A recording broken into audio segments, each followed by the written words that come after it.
Shalom saudara yang dikasihi Tuhan Yesus Kristus. Selamat pagi, salam sejahtera untuk kita semuanya.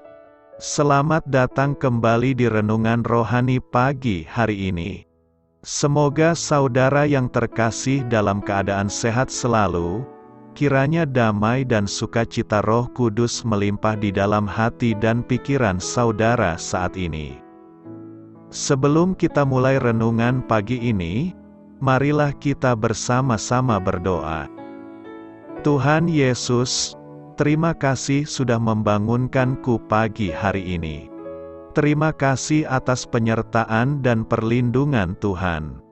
Semua karena karunia Tuhan aku dapat bangun dengan pagi hari ini. Aku menyerahkan seluruh aktivitasku hari ini ke dalam kuasa tangan Tuhan. Jauhkanku dari yang jahat, ya Tuhan. Tuhan Yesus, tolong lindungi dan berkati aktivitasku hari ini. Tolong berkati juga keluarga dan teman-temanku, Bapa Surgawi, oleh karya Roh Kudus. Tolonglah aku untuk menjauhi segala sesuatu yang melukai hati-Mu. Ampunilah segala dosa kami, ya Tuhan. Dalam nama Tuhan Yesus, aku sudah berdoa. Amin.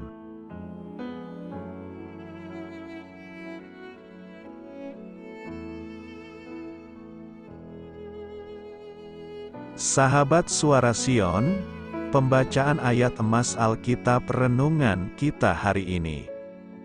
Nats pilihan kita adalah, aku telah mengakhiri pertandingan yang baik. Aku telah mencapai garis akhir dan aku telah memelihara iman. Tertulis dalam kitab 2 Timotius 4 ayat 7, bacaan kita terambil dari kitab 1 Korintus 9 ayat 23 sampai dengan ayat 27. Segala sesuatu ini aku lakukan karena Injil, supaya aku mendapat bagian dalamnya. Tidak tahukah kamu, bahwa dalam gelanggang pertandingan semua peserta turut berlari, tetapi bahwa hanya satu orang saja yang mendapat hadiah? Karena itu larilah begitu rupa, sehingga kamu memperolehnya. Tiap-tiap orang yang turut mengambil bagian dalam pertandingan, menguasai dirinya dalam segala hal. Mereka berbuat demikian untuk memperoleh suatu mahkota yang fana, tetapi kita untuk memperoleh suatu mahkota yang abadi. Sebab itu aku tidak berlari tanpa tujuan dan aku bukan petinju yang sembarangan saja memukul. Tetapi aku melatih tubuhku dan menguasainya seluruhnya, supaya sesudah memberitakan Injil kepada orang lain, jangan aku sendiri ditolak. Terambil dari kitab 1 Korintus 9 ayat 23 sampai dengan ayat 27. Inti dari ayat emas renungan kita adalah, bagi orang bebal, masa tua adalah musim dingin. Bagi mereka yang berpengetahuan, itu masa panen, kutipan peribahasa Yahudi. Mari kita mulai renungan kita. Judul renungan kita hari ini adalah Biografi Anda. Mari kita mulai kisah inspiratif. Ketika D.L. Moody mulai beranjak tua, seseorang meminta izin untuk menuliskan biografinya. Namun, Moody menolak dan berkata, hidup seseorang tidak boleh ditulis selagi ia masih hidup. Karena yang terpenting ialah bagaimana ia mengakhiri perjalanannya, bukan bagaimana ia memulainya. Apapun yang terjadi, ternyata saya gagal mengikuti petua itu. Biografi saya telah diterbitkan.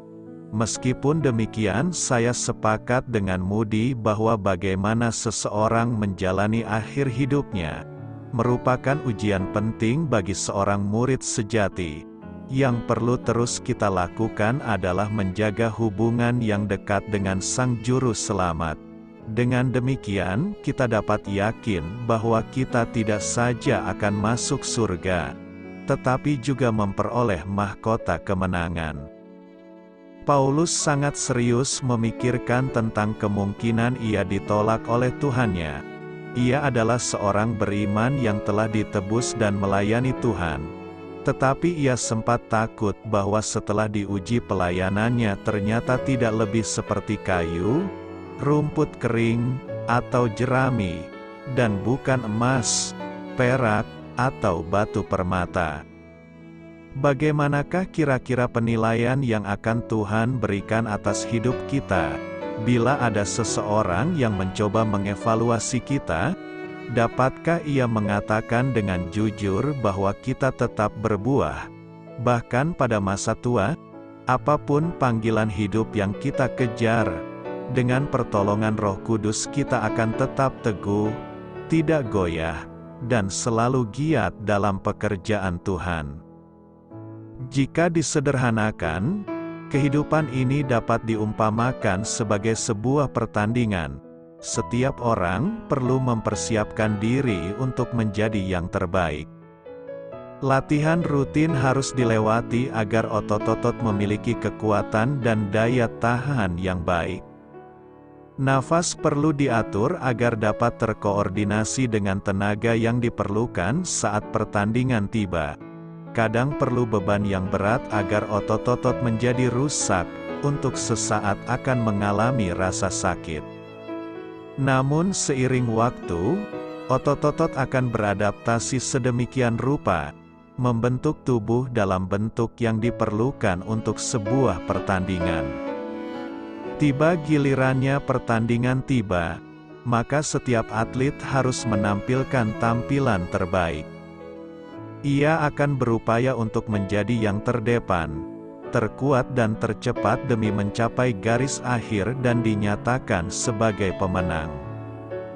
Gambaran pertandingan dipakai oleh Paulus untuk menggambarkan perjalanan imannya kepada Kristus. Menjelang masa akhir hidupnya, kepada Timotius, seorang pemimpin muda, Paulus memberikan pesan penting. Paulus telah berada di ujung garis akhir. Dalam pemberitaan Injil, ia telah berupaya melakukan yang terbaik. Perubahan hidupnya dari penganiaya jemaat menjadi pemberita Injil telah mengubahnya menjadi orang yang sangat bersemangat dalam memberitakan Injil Yesus Kristus.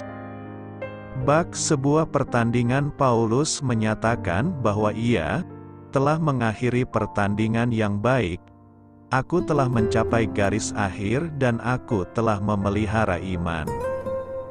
Ia telah melakukan yang paling baik yang bisa ia kerjakan, bahwa ia telah menyelesaikan tanggung jawab yang besar untuk pemberitaan Injil. Hidupnya di bumi hampir berakhir dan ia kedapatan tetap setia dalam iman kepada Kristus yang ia beritakan. Itu sebabnya ia mendorong Timotius untuk melakukan hal yang sama, terus memberitakan Injil, baik atau tidak baik waktunya. Sebab waktu yang ada sangat terbatas. Saatnya akan tiba, orang akan lebih suka mendengarkan dongeng karangan manusia yang menyenangkan hati daripada mendengar kebenaran tentang Yesus Kristus. Hari ini setiap kita sedang berada dalam pertandingan iman. Kita perlu melatih diri agar tetap pada ajaran Kristus. Kita perlu memperlengkapi diri dengan pengetahuan yang cukup tentang kebenaran dalam Yesus Kristus agar pada akhirnya tetap setia dalam iman. Saatnya akan tiba bahwa kita harus mengakhiri pertandingan.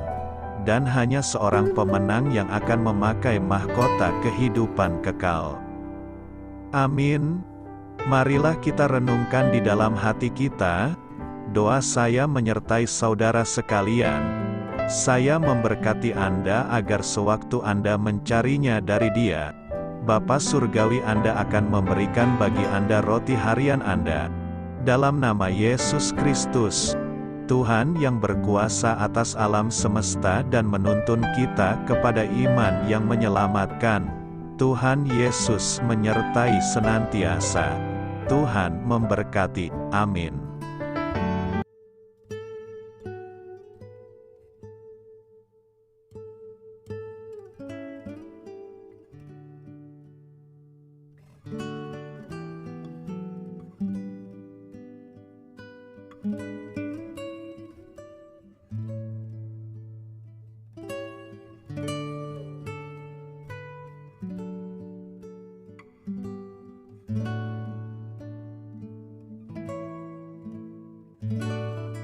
Marilah kita renungkan, sahabat pendengar, demikianlah renungan firman Tuhan di pagi hari ini.